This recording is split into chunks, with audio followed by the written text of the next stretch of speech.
Good morning, everyone. We're here to discuss about our auditors and corporate governance assignment. So we three are the members of the auditors and corporate governance. That is Ramandeep Saini, Navdeep Uller, and me, myself, Garnet Sabrawal. So let's talk about what is about the auditors and corporate governance. The corporate governance is basically a measures, a guiding principles, or you can see the configuration that have an utmost effect on the prioritization of the stakeholders. The stakeholders are the main building, or you can say the main founder of the company. So we have to provide them the utmost, utmost performance so that they can earn the maximum amount of return from the company. And the second, we say that the present reports of the concept of auditors and corporate governance. Like we actually talk about this in the class about the Australian Stock Exchange principles, their measures, their recommendations that will have the effect on the auditors and the governments and the stakeholders of the company. So as we go along, the need of the corporate governance in every business is very essential, as it is the main and the prioritization part of the company. It controls the environment, the board commitments are fulfilled, the disclosures remain transparent, so that each and every employee, each and every stakeholder know what is going in the company and how much is going in the company, whether they are going in the losses or whether they are going in the profit. So the corporate governance consists of 5 elements. Those are answerability, you say lucidity, secretarial arrangement, authoritarian scaffold, and industrial moral principles and social responsibility. So these are we can say as the 5 fingers of the auditors and corporate governance for the stakeholders. So next I'd like to call Mr. Navdeep Uller to talk about the corporate governance principles and their recommendations. Thank you. Hi, now I will discuss about the 8AX corporate governance principles and recommendations. So the first principle is lay unyielding establishment for administration and omission. This principle states that a scheduled unit should evidently demonstrate the individual functions and errands of its panel and supervision and frequently enhances their performance. Recommendation: a scheduled entity ought to have and enables a broad agreement local out the personal roles and errands of its panels and administration, and the subject particularly held in reserve to the board and those entrusted to supervision. So this is the first principle. Now I will talk about the second principle, which is the configuration of the board to be effectual and put in work.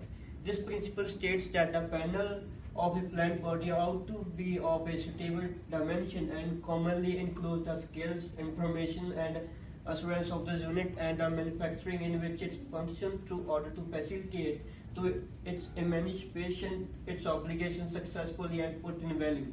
Recommendations: a scheduled identity ought to have and reveal the panel skills, setting out, and a mix of talents that the board at present has or is looking to accomplish in its association. So the next principle, instill a civilization of performing arts legitimately, morally, and dutifully. This principle states that a scheduled entity should be instantly and repeatedly strengthen a way of life, transversely the association of performing arts legitimately, morally, and conscientiously. Recommendations: a program entity must articulate and divulge its value. A scheduled entity should make sure that the board or the working group is well versed of any material contravene of that policy. So the principle number 4, safeguard the integrity of corporate reports. This principle focuses on a listed unit that should have suitable process to authenticate the truthfulness of its commercial reports. Recommendation: a planned unit should divulge its procedure to authenticate the reliability of any intervalley commercial statement it discharges to the marketplace and that is not reviewed or examined by the peripheral assessor. Now the next part will be discussed by my friend Ramandeep. Morning guys, my name is Ramandeep and I will talk about from 5th principle onwards. So the 5th principle says make opportune and unprejudiced revelation. So this principle states that a listed entity should be supposed to construct a timely and handed expose of the matters with a reference to it that a level-headed individual expects to encompass a material consequence on the outlay and the value of its securities. A program unit must make sure that its panel takes delivery of the duplicates of all the material marketplace declarations. Punctuality subsequently they have been ended. So the recommendations in this one is a program unit must make sure that its panel takes delivery of the duplicates of all the material marketplace declarations punctually subsequent to they have been ended. And the sixth principle is talking about the admiration of the rights of the sanctuary holders. So this principle is all about the scheduled entity that is supposed to make available the refugee holders with the apt information and amenities to permit them to put into the effect their rights as a refugee holder in an effectual manner. Recommendations for this one would be a scheduled entity should offer information in relation to itself and its supremacy to shareholders with the assistance of its websites. A program entity is supposed to have a shareholder relations agenda and the facility takes the effectual two-way communique with the investors. Now we're coming to the seventh principle, which says distinguish and administer risks. This principle shows that a listed unit should set up a sound jeopardy management scaffold and sporadically evaluate the usefulness of that particular structure. Recommendations for that one is a planned entity is supposed to reveal whether it has any material revelation and to communal jeopardy and how it administers or aims to administer those risks. And now we are coming to the last principle, which is compensate moderately and maturely.